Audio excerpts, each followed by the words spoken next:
Good morning to both of you. Courtney, let's start with you. Explain this idea that kind of caught you, I know, off guard a little bit earlier. Pentagon officials saying the U.S. has been attacked by Iran 10 times in the Strait since the start of the ceasefire, but that those attacks were unworthy of a response. What did we learn here?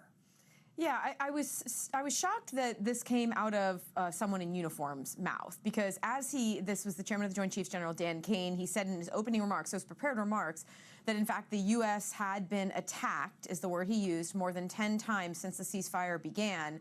But that they all fell below the threshold for restarting combat operations. Now, he was asked in the question and answer period about that, and he said, well, that's a political decision. So I was surprised to hear that come from him.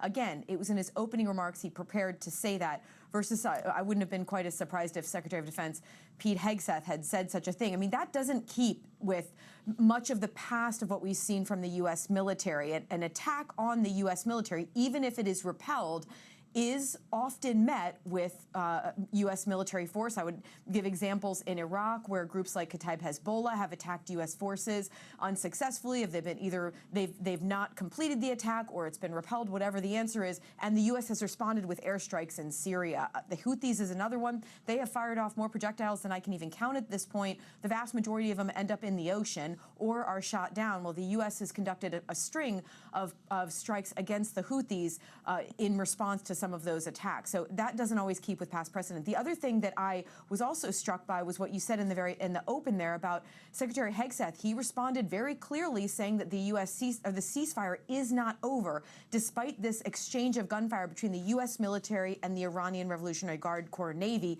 That is further than President Trump was willing to go just yesterday when asked on a radio interview about that, and he said he wasn't going to talk about whether the ceasefire was over or not. Lieutenant Colonel, I know you have a theory about why Pentagon officials are sort of framing it this way when it comes to those strikes from Iran, the attacks, as they said. What do these skirmishes in the Strait possibly mean for the ceasefire and that now expired 60-day deadline for Congress to weigh in, the War Powers Resolution?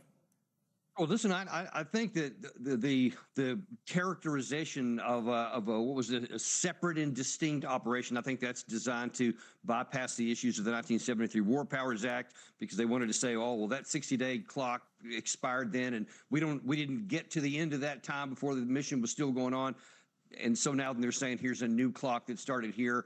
If we get back into it, and of course that wouldn't start again unless there was another attack, according to the interpretation that's being given by the White House.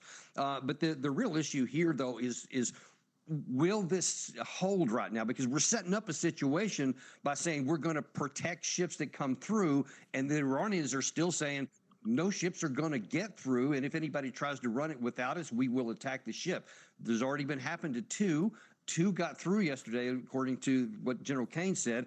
But even though hundreds are lining up, I haven't heard any reports of a single ship going through today. So we know they want to get out really bad, but that tells you that the ship companies and the people that run those ships don't trust this, this defensive capability yet, because if there are no American ships patrolling this whole bubble thing, that doesn't protect you from an Iranian gunboat or an Iranian missile or a drone or anything like that. So there's literally no protection for that, and we'll see if anybody takes us up on the offer in scale.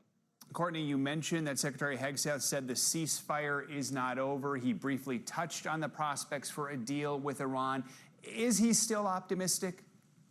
He doesn't appear to be, but I mean, he's leaving open the possibility that the U.S. military could restart some sort of massive combat operations or something more tailored, and we heard that from the chairman of the Joint Chiefs as well. And what's really telling here, Joe, is that where the U.S. military is in the region right now versus where they were on February 26th, so before the war actually began, the U.S. has a significant more combat power in the area than they did then. So they have two carrier strike groups that are right there in the Gulf region, the Gulf of Oman area, and they have additional destroyers. But what's more important than that is one of those, the George H.W. Bush, has a fresh carrier wing versus the Ford, which had spent, about months and months on pretty punishing deployment and moving all over the world for various operations.